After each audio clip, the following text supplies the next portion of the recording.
It's 2 in the morning, and your mind will not stop running through everything that could go wrong. You've heard Psalm 91 before, maybe seen a single verse of it on a poster somewhere, but never walked through what it actually promises, line by line, for a moment exactly like this one. Psalm 91 is one of the most quoted chapters in the Bible for exactly this reason: fear.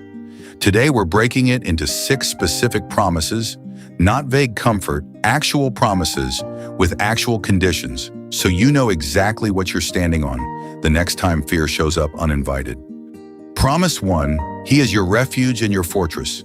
The psalm opens with dwelling in the shelter of the Most High, resting in the shadow of the Almighty, calling Him my refuge, my fortress, my God, in whom I trust. Notice the word dwell, not visit on your worst nights. Live there. A refuge is not somewhere you check in for one bad night. It's a dwelling, a daily address. If most of your fear praying only happens in emergencies, this first promise is an invitation to move in permanently, so the shelter is already familiar before the storm arrives. Promise 2, freedom from the terror of the night. Verse 5 says, "You will not fear the terror of night, nor the arrow that flies by day, nor the plague that stalks in darkness." This is not a promise that nothing bad ever happens near you. It's a promise against the paralysis, the terror itself losing its grip. There's a real difference between a danger existing and a terror controlling you. This promise is aimed at the second one, the 2 a.m. spiral, the racing what-ifs. That specific grip loosening is not a small thing. It's often the difference between a hard season and a hard season you can actually function inside of. Promise 3, protection that is not random. 1,000 may fall at your side, 10,000 at your right hand, but it will not come near you. This is one of the hardest verses to sit with, honestly, because it's not saying bad things never happen close to you.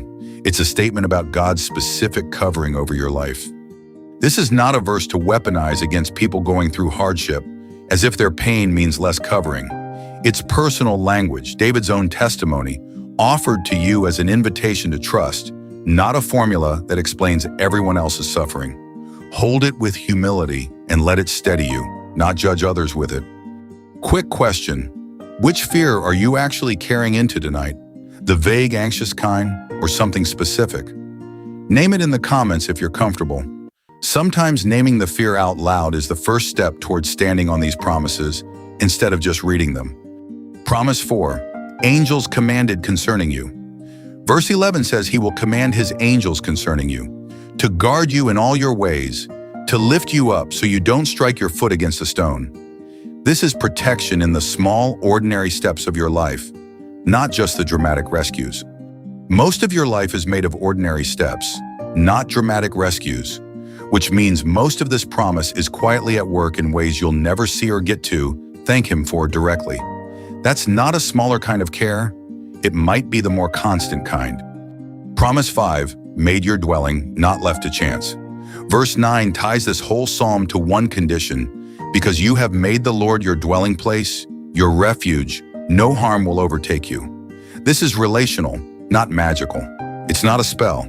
It's what happens when trust becomes your actual home. Promise 6, when you call, He answers. The psalm closes in God's own voice.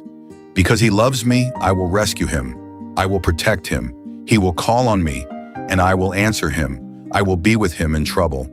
Not just remove the trouble, be present inside of it with you. Read that promise again slowly. It does not say, I will keep trouble away from Him entirely.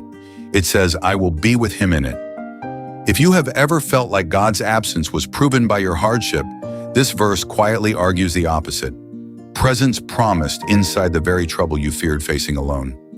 If you are afraid tonight or tomorrow, or in some specific way you haven't said out loud to anyone yet, these 6 promises were not written for people who have it together. They were written for people exactly like you, in exactly this kind of moment. God, I don't fully understand every fear I carry, but I'm choosing to dwell in your shelter tonight instead of carrying it alone.